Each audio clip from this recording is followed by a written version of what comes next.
भारत की राजधानी दिल्ली को अब नया मुख्यमंत्री मिलने वाला है क्योंकि अरविंद केजरीवाल ने जेल से बाहर आकर अपने इस्तीफे का ऐलान कर दिया है। लेकिन क्या आपको पता है कि ये केजरीवाल का एक मास्टर स्ट्रोक है, एक चुनावी मास्टर स्ट्रोक है और प्लानिंग ये है कि 2030 तक दिल्ली में राज करना है। और मैं आपको बता दूं, इतिहास में इस मास्टर स्ट्रोक का पूरा राज छुपा हुआ है जो मैं आपको बताने वाली हूं। और ये भी बताऊंगी कि आखिरकार ये इस्तीफा क्यों दिया गया है। रिमझिम के 5 पॉइंट्स में देखिए, जेल से बाहर आकर केजरीवाल ने क्यों दिया इस्तीफा। दूसरा, क्या दिल्ली पर 2030 तक राज करने का पूरा प्लान है। तीसरा, कौन होगा दिल्ली का नया सीएम, कौन कौन सीएम रेस में है। चौथा, विधानसभा चुनावों में आम आदमी पार्टी को कि क्या ये सिंपैथी वोट किसका, आप लोगों का मिलने वाला है कि नहीं, इसके चुनावी मायने क्या है। और पांचवा, इतिहास में कैसे छुपा है इस मास्टर स्ट्रोक का राज।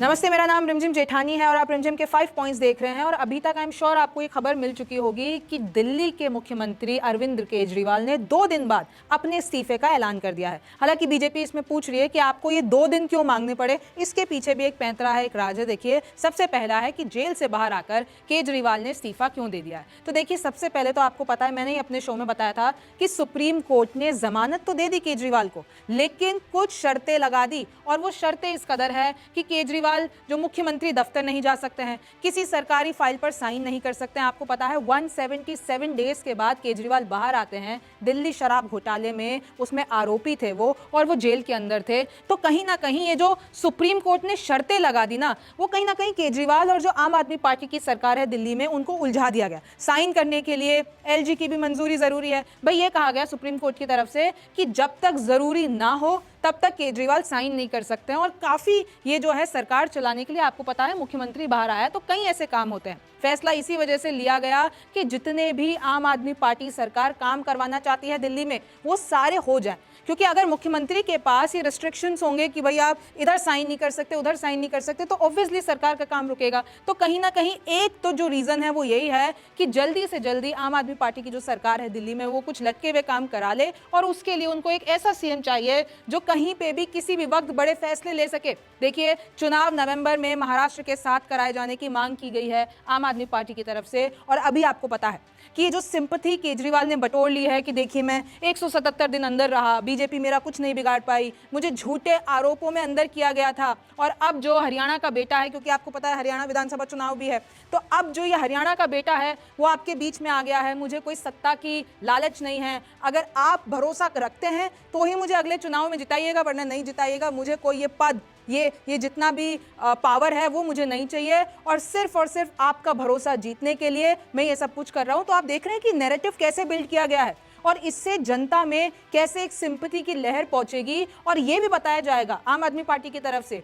कि देखिए, बीजेपी ने लाख कोशिशें की लेकिन केजरीवाल को झुका नहीं पाई, केजरीवाल के खिलाफ कोई सबूत नहीं मिल पाए। और अब आम आदमी पार्टी की जो सरकार है, जो पिछले 10 साल से काबिज है, तो अब उनकी जो ये इमेज है वो कहीं ना कहीं, देखिए, एक बार जब बहुत लंबा राज हो जाता है तो एंटाई इनकम्बेंसी आ जाती है, उससे भी लड़ना था।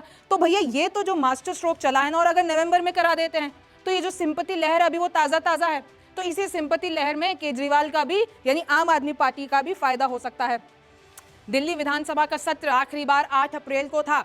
6 महीने बाद यानी 8 अक्टूबर को ये सत्र बुलाना जरूरी है, नहीं तो सरकार को विधानसभा भंग करनी पड़ेगी। तो देखिए, जितने भी कानूनी दावपेच मैं आपको बता रही हूँ कि ये सारी चीजें जरूरी है, तो इन्होंने बहुत ही कैलकुलेटिव एक डिसीजन लिया है। अभी फरवरी 2025 में विधानसभा के चुनाव प्रस्तावित हैं, तो अब क्योंकि फरवरी में होने वाले हैं तो हो भी सकता है कि उसको जल्दी करवा लिया जाए नवंबर में। हालांकि इलेक्शन कमीशन के ऊपर है वो, और अगर ये इन्होंने मांग की है, पर जरूरी नहीं है कि इलेक्शन कमीशन इसको मान ले, क्योंकि आपको पता है चुनावों की तैयारियों के लिए बहुत मुश्किल लगती है। और जब बात राजधानी की हो तो ये तो और ज्यादा मुश्किल हो जाता है। पर खैर, ये देखा जाएगा कि नवंबर में होते हैं नहीं होते हैं। लेकिन ये जो आम आदमी पार्टी की तरफ से है, मास्टर स्ट्रोक तो खेल दिया गया है। भाजपा के आगे ना झुकने, ना रुकने और ना बिकने। ये देखिए कि हम ना भाजपा के आगे रुकेंगे, ना झुकेंगे, ना बिकेंगे, और दे देता हूं मैं इस्तीफा। हालांकि बीजेपी ये कह रही है कि आपने ये 2 दिन का समय क्यों मांगा है, आपको तो एससी ने वैसे भी क्रिमिनल घोषित कर रखा है। तो इस तरीके की राजनीति भी चल रही है। लेकिन इस दाव से केजरीवाल ने साबित कर दिया है कि कैसे उन्होंने अपना पूरा फोकस, ये जो 2025 में होने वाले हैं ना दिल्ली विधानसभा चुनाव, उस पर कर दिया है। और हो भी सकता है कि जल्दी हो जाए। पार्टी की छवि साफ करने के लिए पूरा का पूरा ये दाव खेला गया है। लेकिन अब ये दूसरी बात आती है, क्या दिल्ली पर 2030 तक राज करने का प्लान है। और यही प्लान है। मैं आपको बता दूं, दिल्ली चुनावों के लिए अभी से चल दिया है दाव, क्योंकि आपको अभी मैं आगे आंकड़े दिखाऊंगी ना, तो आपको पता चलेगा कि आम आदमी पार्टी ने कितनी बड़ी बड़ी छलांगे लगाई है दिल्ली के रिस्पेक्ट में। अभी मैं हरियाणा चुनाव की बात नहीं कर रही हूँ, हरियाणा चुनाव में तो जो लाभ होगा वो अलग बात बताऊंगी, लेकिन अभी हम आ जाते हैं दिल्ली विधानसभा चुनाव जो कि 2025 में है। आपको पता है अभी बीजेपी, कांग्रेस, जितनी भी पार्टियां हैं, सबका ध्यान कहां पर है? हरियाणा चुनाव में, जम्मू कश्मीर विधानसभा चुनाव में, क्योंकि इनकी तारीखें भी आ चुकी हैं, और जो महाराष्ट्र और झारखंड है उस पर भी ध्यान जाएगा। लेकिन किसी ने अभी तक दिल्ली की नहीं सोची होगी, क्योंकि वो तो अगले साल है। लेकिन केजरीवाल ने दिल्ली के बारे में अभी सोच लिया, क्योंकि उनको तो अपना मुख्यमंत्री पद चाहिए। तो ये इस्तीफे का ऐलान करके उन्होंने डायरेक्ट इन दिल्ली चुनावों पे निशाना साधा है। केजरीवाल का फोकस दिल्ली विधानसभा क्लियर है। अब मैं आपको कुछ आंकड़े बताती हूँ। पिछली बार जब दिल्ली में विधानसभा चुनाव हुए थे उसके नतीजे देखिए, बीजेपी 8, कांग्रेस 0 और आम आदमी पार्टी 62। आप देख रहे हैं कि कैसे आम आदमी पार्टी ने दिल्ली विधानसभा चुनाव में बीजेपी और कांग्रेस को पछाड़ा। कुल इधर 70 सीटें हैं। फिर थोड़ा सा पीछे ले जाती हूं आपको, 2015 में आइए। 2015 में भी आम आदमी पार्टी 67 सीट्स, बीजेपी 3 सीटें और कांग्रेस 0 पर। फिर थोड़ा सा और पीछे आइए, दिल्ली के 2013 वाले जो विधानसभा नतीजे हैं, इसमें देखिए खेल हुआ था। क्या खेल हुआ था? आम आदमी पार्टी 28, बीजेपी 31, कांग्रेस 8 और जेडीयू 1, एसईडी 1 और इंडिपेंडेंट के खाते में 1, और कुल सीटें आपको पता है 70। अब आप इसमें से देख सकते होंगे बीजेपी सबसे बड़ी पार्टी, लेकिन बीजेपी क्योंकि बहुमत में नहीं थी, क्योंकि ये जो गठबंधन है बीजेपी, कांग्रेस, आम आदमी पार्टी, इनका किसी का भी नहीं हो पाया, तो एट लास्ट ये डिसाइड हुआ कि भैया आम आदमी पार्टी कांग्रेस के बाहरी सपोर्ट से ये सरकार बनाएगी। तो पहली बार आम आदमी पार्टी और कांग्रेस ने मिलकर सरकार बनाई। अरविंद केजरीवाल पहली बार मुख्यमंत्री बनते हैं दिल्ली के। लेकिन ऐसा होता है कि 49 डेज के बाद, पहले मैं आपको ये कहानी बताती हूँ कि जैसे ही सरकार बनाई, सीएम बन गए, 49 दिन के बाद उन्होंने इस्तीफा दे दिया। अच्छा, कैसे दिया इस्तीफा, क्या बोल के दिया? 2013 में देखिए, कांग्रेस के समर्थन से केजरीवाल बने सीएम, और इतने दिनों बाद पार्टी का गठबंधन टूट गया, दोनों का ही, आम आदमी पार्टी और कांग्रेस का गठबंधन टूट गया। केजरीवाल का इस्तीफा आया और उन्होंने ये बताया कि हमारी नाकामी रही कि हम जन लोकपाल बिल नहीं पास करा पाए, तो हमारी नाकामी है, इसलिए कांग्रेस के साथ भी गठबंधन तोड़ दिया और कह दिया, उधर भी देखिए यही नैरेटिव था कि कोई मुझे पद का कोई लोभ नहीं है, मैं इस्तीफा देता हूं। 50 दिन के अंदर अंदर पहली बार सीएम बनते हैं। फिर उसके बाद ये हुआ कि अकेले दम पर आम आदमी पार्टी ने बनाई सरकार। कैसे? देखिए, बता दिया मैंने आपको। 2013 में ये सिचुएशन हुई, फिर उधर राष्ट्रपति शासन लग जाता है, उसके बाद 2015 में वापस चुनाव होते हैं, फिर देखिए आम आदमी पार्टी 67 सीटें ले आती है। तो ऐसा इस्तीफा देना केजरीवाल के लिए एक बार इस तरीके से पावरफुल साबित हुआ है। तो अगर उन्होंने ये वाला इस्तीफा दे दिया है, तो आप सोच सकते हैं कि 2025 में क्या हो सकता है। और अब तो उनके पास बहुत सारे के नैरेटिव हैं कि सुप्रीम कोर्ट ने सीबीआई को तोते में, माफ कीजिएगा, पिंजरे में बंद तोता बोल दिया है। बीजेपी के खिलाफ उन्होंने इतनी बड़ी लड़ाई लड़ी है। कहीं ना कहीं वो हरियाणा में कांग्रेस के साथ गठबंधन पर नहीं माने, क्योंकि उन्होंने कहा कि मैं तो हरियाणा का बेटा हूं, आम आदमी पार्टी 90 सीटों पर अकेले चुनाव लड़ेगी। तो आप ये नैरेटिव देखिए कि कैसे अब धीरे धीरे वो कद बढ़ता जा रहा है। और एक बार मैं आपको 2008 के विधानसभा नतीजे भी बता देती हूं कि जब कांग्रेस सत्ता में थी, 43 सीट्स, बीजेपी 23, बीएसपी 2, एलजेपी 1 और इंडिपेंडेंट के पास 1। तो आप देखिए कि अगर मैं 2008 से बात करती हूं, 2013, 2015, 2020, कैसे केजरीवाल विधानसभा पे राज करते हुए आए हैं। और अभी भी यही पूरा का पूरा प्लानिंग है कि भैया अभी इस्तीफा देके 2025 में सिंपैथी वोट, इमोशनल कार्ड खेलो और जो है 2030 तक इस सत्ता पर बैठे रहो। तीसरा है कि अब आखिरकार सवाल कि कौन होगा अगला सीएम भाई। तो देखिए, सुनीता केजरीवाल का सबसे पहले नाम ये क्यों आ रहा है, और बीजेपी कहीं ना कहीं यही कह रही है कि जो 2 दिन का समय मांगा ना केजरीवाल ने, वो इसलिए मांगा है कि 2 दिन तक वो विधायक दल की बैठक को समझाएंगे कि मेरी पत्नी को आप लोग सीएम पद दे दो, यानी मेरे बदले उनको ये सीएम पद दे दो। बीजेपी का दावा है 2 दिन तक विधायकों को मनाएंगे केजरीवाल। केजरीवाल चाहते हैं कि उनकी ये सत्ता, उनका ये कुर्सी, उनका ये पद, उनकी बीवी। और आपको पता है सुनीता केजरीवाल जब से अरविंद केजरीवाल अंदर गए हैं कितनी एक्टिव हो गई है राजनीति में। पहले तो दिखती नहीं थी कहीं, लेकिन जैसे ही केजरीवाल गिरफ्तार होते हैं वैसे ही वो बड़ी बड़ी रैलियां कर रही हैं, हेमंत सोरेन की बीवी से मिल रही हैं, और जितने भी सारे जने, आपको वो याद होगी सोनिया और सुनीता केजरीवाल की वो तस्वीर जो एक ही मंच पे जो सबका शक्ति प्रदर्शन था, तो कैसे कान में वो कुछ बातें कर रहे थे। तो देखिए, कहीं ना कहीं सुनीता केजरीवाल ने अपने आप को प्रूव कर दिया है। और आपको पता है कि कैसे सीएम कुर्सी पर बैठ के, केजरीवाल की कुर्सी पर बैठ के उन्होंने देश के नाम संदेश दिया था। तो इसी तरीके से केजरीवाल चाहते हैं कि उनकी बीवी ये पद संभाले और सबसे पहला नाम अभी सुनीता केजरीवाल का चल रहा है। फिर देखिए आतिशी शिक्षा मंत्री, सबसे भरोसेमंद केजरीवाल की, यहां तक कि 14 विभाग उनके पास हैं। और आपको पता है कि कैसे केजरीवाल, मनीष सिसोदिया, इन सब के जेल जाने के बाद कैसे आतिशी, इनफैक्ट संजय सिंह भी अंदर थे, तो आतिशी और सौरभ भारद्वाज ने पूरी कमान आम आदमी पार्टी की संभाल रखी थी और अब तक भी संभाल रखी है। और तो और अगर मैं आपको बताती हूँ 15 अगस्त के जब झंडे को लेकर बात आई थी कि भाई कौन फहराएगा, तो केजरीवाल ने जेल के अंदर से कहा था कि आतिशी को ये मौका मिलना चाहिए, हालांकि ऐसा हो नहीं पाया था। तो देखिए इस तरीके से जो ये आतिशी का दूसरा नाम है। और तीसरा नाम सौरभ भारद्वाज, स्वास्थ्य, शहरी विकास और पर्यटन मंत्री हैं। और कहीं ना कहीं आपको पता है कि कैसे इन दोनों ने मिलकर ही, सौरभ भारद्वाज और आतिशी ने मिलकर ही आम आदमी पार्टी की कमान संभाले रखा जब टॉप नेता जेल के अंदर थे शराब घोटाले में। तो अब हो सकता है कि इन तीनों में से किसी एक को सीएम पद पे बिठाया जाए। अब देखिए, और एक और हालांकि नाम आ रहा है कैलाश गहलोत का भी, लेकिन इनका बहुत कम चांसेस है, लेकिन नाम सामने आ रहा है, दिल्ली के परिवहन और पर्यावरण मंत्री हैं, ये भी बन सकते हैं। चौथा देखिए, विधानसभा चुनावों में आम आदमी पार्टी को कैसे ये सिंपैथी वोट मिल सकता है। केजरीवाल ने कहा भरोसा हो तो वोट देना।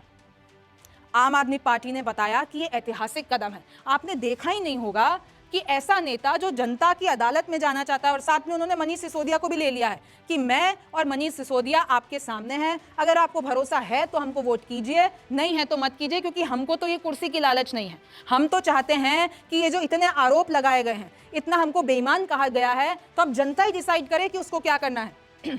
हरियाणा में आम आदमी पार्टी को अब सिंपैथी वोट मिल सकता है। देखिए ये बात तो तय है कि हरियाणा का बेटा, क्योंकि आपको पता है हरियाणा से ही जन्म हुआ है केजरीवाल का, और उन्होंने कई बार ये बताया है कि हरियाणा का बेटा, हरियाणा का लाल अब उनके बीच आ गया है। तो आप देखिए कि किस तरीके से हरियाणा विधानसभा में आम आदमी पार्टी को फायदा हो सकता है। हरियाणा चुनाव में बीजेपी वर्सेस कांग्रेस के लिए वोट कटवा, ये सबसे बड़ी टेंशन है बीजेपी और कांग्रेस के लिए, क्योंकि आपको पता है राहुल गांधी ने ये कह तो दिया था कि आम आदमी पार्टी से हमको गठबंधन कर लेना चाहिए था, लेकिन उधर से हुड्डा नहीं माने, उधर से आम आदमी पार्टी के लोकल नेता नहीं माने, तो ये गठबंधन हो नहीं पाया। 90 सीटों पर हरियाणा विधानसभा चुनाव में कांग्रेस अलग लड़ेगी और आम आदमी पार्टी अलग लड़ेगी। अब देखिए अगर ये लोग अलग लड़ते हैं तो बीजेपी और कांग्रेस के जो फिक्स वोट्स हैं, आपको पता है लोकसभा में 5 सीटें, 10 कुल सीटें हरियाणा विधानसभा चुनाव की, माफ कीजिएगा हरियाणा लोकसभा चुनाव की 10 सीटें थी, जिसमें से 5 बीजेपी ने जीती और 5 कांग्रेस ने जीती। तो अब देखिए कांग्रेस की पॉपुलैरिटी तो बढ़ी रही है, लेकिन अब क्योंकि इन दोनों का गठबंधन नहीं हो पाया, आम आदमी पार्टी और कांग्रेस का, तो ये जो आम आदमी पार्टी है वोट कटवा बनेगी,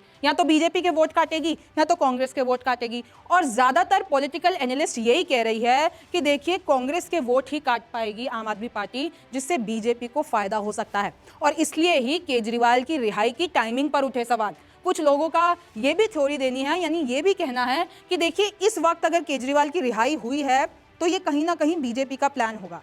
वैसे तो सुप्रीम कोर्ट इसमें इन्वॉल्व था, ये बहुत ही, मैं आपको बताती हूँ कि ऐसा कहना ठीक नहीं होगा, लेकिन लोग ये बात कह रहे हैं कि देखिए अभी केजरीवाल बाहर आ गए हैं तो बीजेपी के लिए बहुत अच्छी बात है, क्योंकि केजरीवाल कांग्रेस का वोट काटेंगे और इससे बीजेपी को फायदा होगा। तो केजरीवाल का बाहर आना बीजेपी के लिए अच्छी बात है, ऐसा कई लोग कह रहे हैं, पॉलिटिकल एनालिस्ट कह रहे हैं। आम आदमी पार्टी और कांग्रेस का अगर गठबंधन हो जाता तो इन दोनों को एक साथ हराना मुश्किल हो जाता बीजेपी के लिए, लेकिन ऐसा हो नहीं पाया। कांग्रेस की हरियाणा में लगातार बढ़ रहा है कद, और आपने वो लोकसभा चुनाव में देख लिया है कि कैसे 10 की 10 सीटें बीजेपी के पास थी। पिछली बार की मैं 2019 की बात करती हूँ, तो 2024 में 5 सीटें कांग्रेस ने बीजेपी से छीन ली। बीजेपी आपसी बगावत से है परेशान। आपको पता है जैसे ही पहली लिस्ट आ जाती है तो दे दनादन इस्तीफे, दे दनादन बगावत, और इससे कंपैरेटिवली ऐसे तो कांग्रेस में भी बगावत हुई, लेकिन बीजेपी में ज्यादा हुई, कांग्रेस में भी हुई। तो ये लोग अपनी आपसी लड़ाई में कहीं ना कहीं जूझ रहे हैं।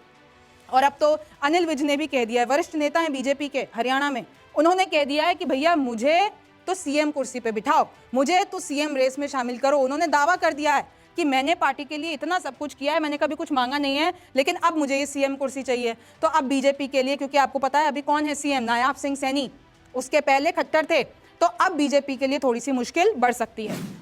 अब 5वें पॉइंट पे आ जाते हैं, इतिहास में कैसे छुपा है ये मास्टर स्ट्रोक का राज। सबसे पहले तो मैंने आपको बताया कि वो 49 डेज में जो केजरीवाल ने इस्तीफा दे दिया था, उसके बाद वो पावरफुली सामने आए और अपने दम पे सरकार बनाई। लेकिन कुछ और भी नेताओं के एग्जाम्पल्स मैं आपको दे देती हूँ जिन्होंने ऐसा ही दाव चला, उन्होंने ऐसा ही किया और उसके बाद भी वो सत्ता में काबिज रहे। सबसे पहले बात करती हूँ, लालू यादव चारा घोटाले में जेल गए, 1997 की बात है। अपने बदले अपनी पत्नी राबड़ी देवी को सौंपी सीएम कुर्सी और उसके बाद भी उनकी पॉपुलैरिटी में, उनके वोटों में कोई कमी नहीं आई। हेमंत सोरेन ने भी दिया सीएम पद से इस्तीफा और अपने बदले में चंपई सोरेन को बनाया सीएम, लेकिन फिर जैसे ही वो जेल से बाहर आ जाते हैं तो भैया वापस मांग ली कुर्सी, तो उससे नाराज हो गए चंपई सोरेन और उन्होंने जेएमएम से इस्तीफा देकर बीजेपी में शामिल हो गए। लेकिन आप देखिए कहीं ना कहीं ये जो पूरा उन्होंने सीएम पद से इस्तीफा दिया, जेल गए, तो कहीं ना कहीं हेमंत सोरेन की जो पॉपुलैरिटी है और जो उनका वोट बैंक है वो बढ़ गया। जीतन राम मांझी भी आपको याद होगा 2015 में दिया था इस्तीफा। मुलायम सिंह यादव के बारे में भी बता देती हूँ, 2012 में इस्तीफा देकर अपने बेटे अखिलेश यादव को कमान सौंपी थी। तो कई बार ऐसे पॉलिटिकल मूव नेताओं ने चले हैं और अपने किसी घर में ही दिया है, और इसलिए सुनीता केजरीवाल सबसे पहले नंबर पर है सीएम रेस में। तो देखिए इसी तरीके से ये जो मास्टर स्ट्रोक कहा जा रहा है कि देखिए उनके पास ये शर्तें थी, उन्होंने मास्टर स्ट्रोक खेला, दिल्ली विधानसभा पे उनका निशाना, हरियाणा में भी वो वोट कमा लेंगे, पंजाब में तो आपको पता है मान फैक्टर बहुत अच्छा खासा है ही। तो अरविंद केजरीवाल ने पूरी प्लानिंग के साथ ये इस्तीफा दिया है। अब मैं आपको कुछ बाइट्स भी सुना देती हूँ जो आपके लिए सुनना बेहद महत्वपूर्ण है। 2 दिन के बाद, आज से 2 दिन के बाद मैं सीएम की कुर्सी से इस्तीफा देने जा रहा हूँ और मैं तब तक सीएम की कुर्सी पे नहीं बैठूंगा जब तक जनता अपना फैसला ना सुना दे। आज मैं जेल से आया हूं, मैं अपनी अग्नि परीक्षा देने के लिए तैयार हूं। जब भगत सिंह जेल में थे आज से 90-95 साल पहले, उन्होंने अपने क्रांतिकारी साथियों को खत लिखे थे। भगत सिंह की शहादत के 95 साल बाद आजाद भारत के अंदर एक क्रांतिकारी मुख्यमंत्री जेल गया। मैंने एलजी साहब को 3 दिन पहले चिट्ठी लिखी, 15 अगस्त के 3 दिन पहले, कि एलजी साहब मेरी जगह आतिशी जी को झंडा फहराने की इजाजत दी जाए। वो चिट्ठी मेरी एलजी साहब तक नहीं पहुंचाई गई। मेरे को वार्निंग दी गई कि दूसरी बार अगर आपने एलजी साहब को चिट्ठी लिखने की हिम्मत करी तो आपके साथ जो फैमिली मुलाकात होती है हर हफ्ते, वो फैमिली मुलाकात बंद कर दी जाएगी। इनको लगा केजरीवाल के हौसले तोड़ देंगे। आज मैं आपके सामने खड़ा हूं और मैं पूरे विश्वास के साथ कह रहा हूं कि जेल के इन 150-200 दिन जो मैं जेल में रहा, इन दिनों ने मेरे हौसले को और 100 गुना बढ़ा दिया है, कम करने की बजाय। ये लोग पूछते हैं कि केजरीवाल जब जेल में था इसने इस्तीफा क्यों नहीं दिया। मैंने इस्तीफा इसलिए नहीं दिया क्योंकि मैं देश के जनतंत्र को बचाना चाहता था।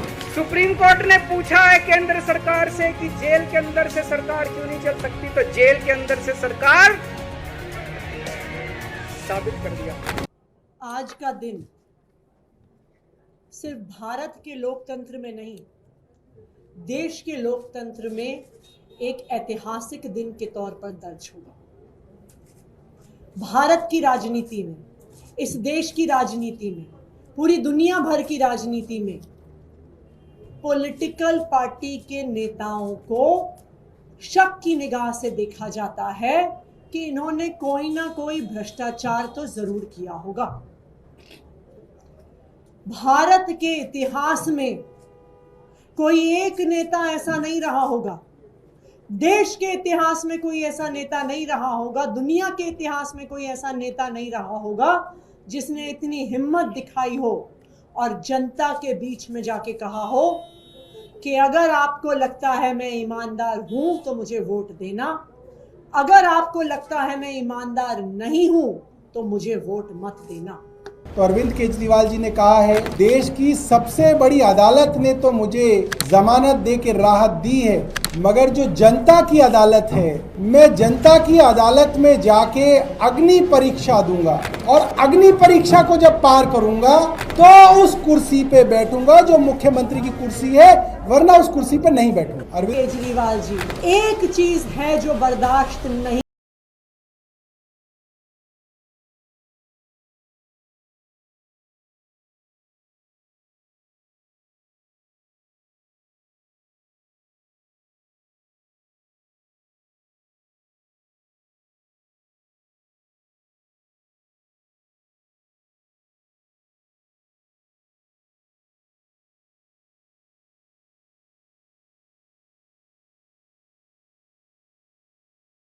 गई। एक के बाद एक केस, एक के बाद एक झूठे आरोप, कभी एक नेता को गिरफ्तार करते हैं, कभी दूसरे नेता को गिरफ्तार करते हैं, लेकिन पिछले 2 साल में वो आम आदमी पार्टी के किसी भी नेता से भ्रष्टाचार का 1 रुपया भी बरामद नहीं कर पाए।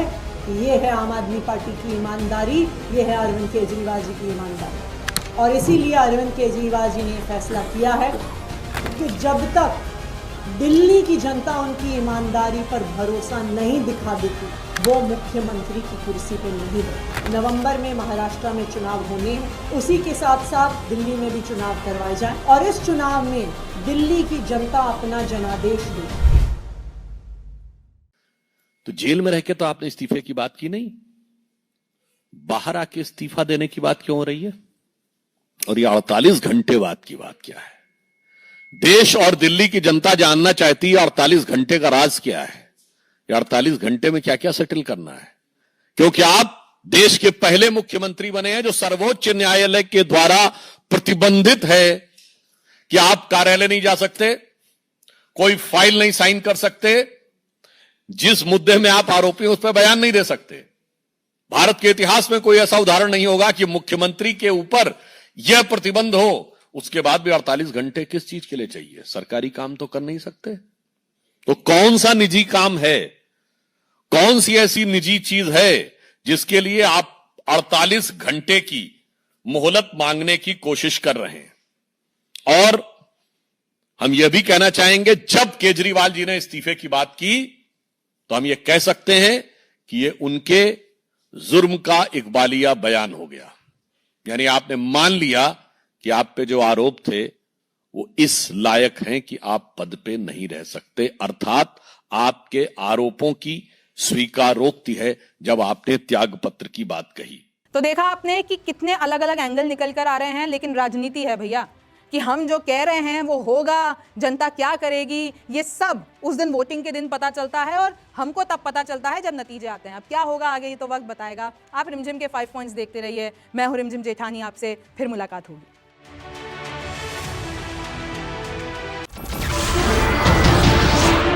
नमस्कार, मैं हूं मानक गुप्ता। अगर आपको हमारा ये वीडियो पसंद आया हो तो इसे लाइक और शेयर जरूर करें, और हां, हमें सब्सक्राइब और फॉलो करना ना भूलें ताकि आप देश और दुनिया की कोई खबर मिस ना करें। तो जुड़े रहिए हमारे साथ और देखते रहिए न्यूज़।